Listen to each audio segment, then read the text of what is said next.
இயேசு கிறிஸ்துவின் ஈடு இணையற்ற நாமத்திலே அருமையான இந்த நல்ல வேளையில் உங்களை நான் வாழ்த்துகிறேன். தேவ கிருபை உங்களோடு கூட இருப்பதாக. கர்த்தர் இந்த அருமையான நல்ல நாளில் நம்மை அபிரிதமாய் ஆசீர்வதிப்பாராக. இந்த அருமையான நல்ல நாளில் உங்களோடு கூட தேவ வார்த்தையை பகிர்ந்து கொள்வதில் நான் மிக்க மகிழ்ச்சி அடைகிறேன். தேவ கிருபை நம்மை தாங்கட்டும், ஏந்தட்டும், தப்புவிக்கட்டும்.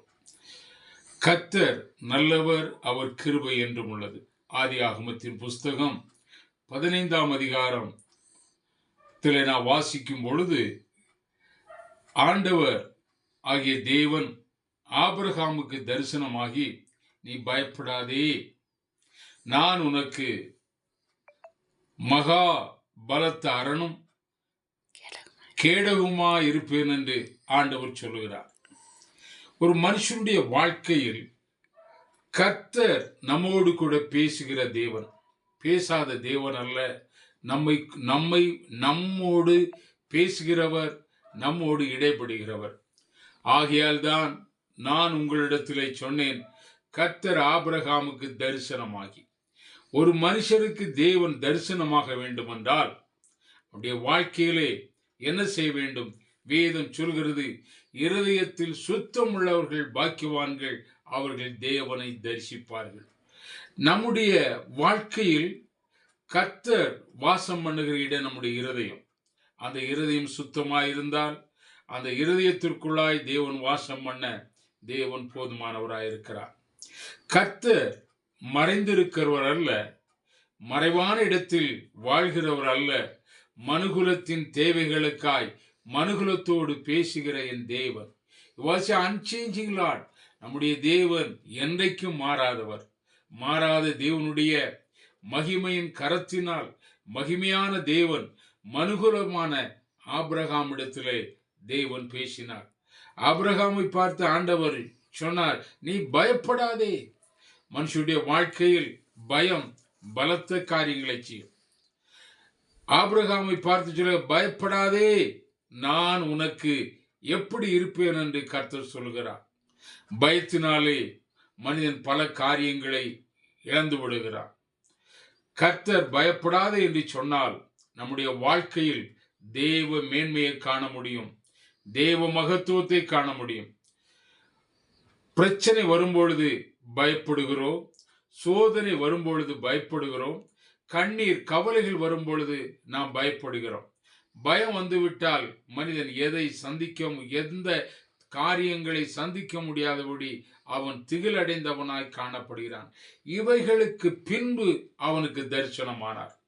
ஆபிரகாமுக்கு தேவன் தரிசனமாக முதல் காரணம், he was a obedient God's voice. தேவனுடைய வார்த்தைக்கு கீழ்ப்படிந்த ஒரு புருஷனாய் ஆபிரகாம் காணப்பட்டார். அதே ஆபிரகாமை குறித்து ஆதியாகமத்தின் புஸ்தகம் 26ஆம் அதிகாரம் அவருடைய 4ஆம் வசனத்திலே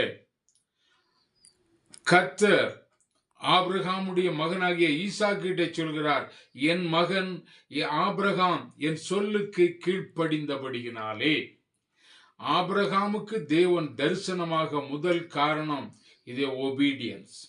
தேவ பிள்ளைகளாகிய நமக்கும் ஒரு கீழ்ப்படிதல் தேவை.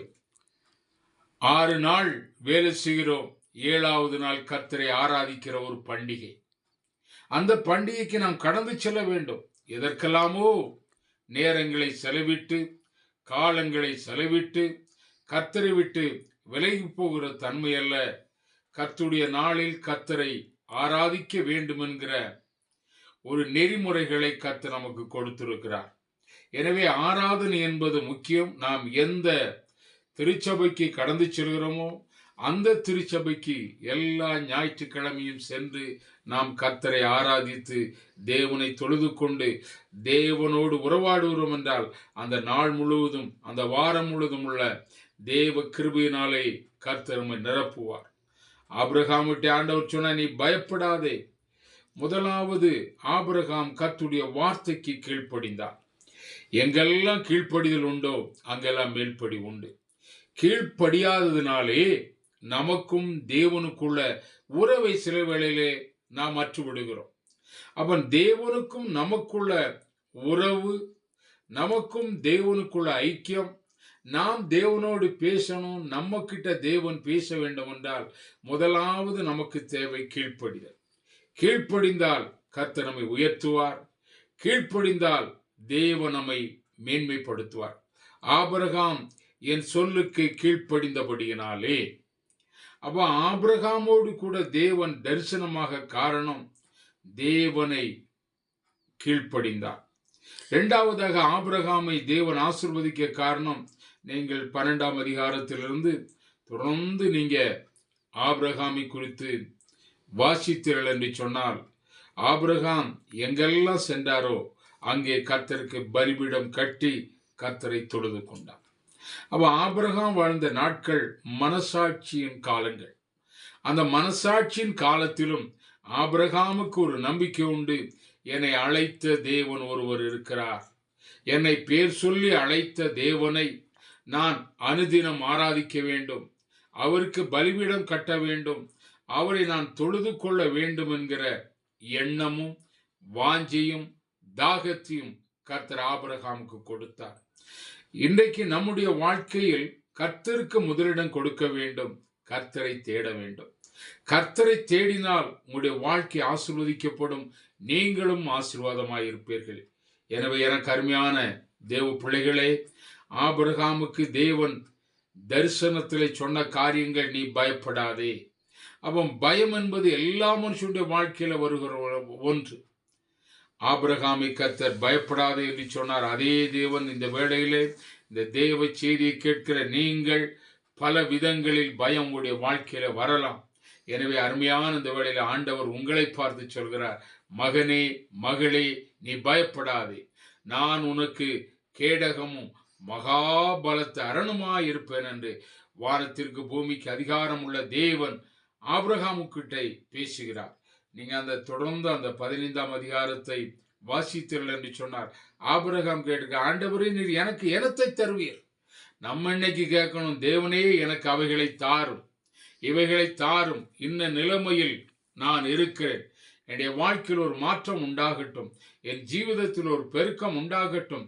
2025ஆம் ஆண்டிலே நான் உம்மை நம்பி இருக்கிறேன், என்னை உயர்த்துங்கன்னு சொல்லுங்க. நம்முடைய தேவன் உங்களை உயர்த்தி உங்களை மேன்மைப்படுத்தி உங்களுடைய வாழ்க்கையில் ஆசீர்வாதத்தை கட்டளையிட என் தேவன் போதுமானவர் இருக்கிறார். எனவே இந்த வார்த்தைகளால் கர்த்தர் உங்களை ஆசீர்வதிப்பாராக. ஆமேன், ஆமேன்.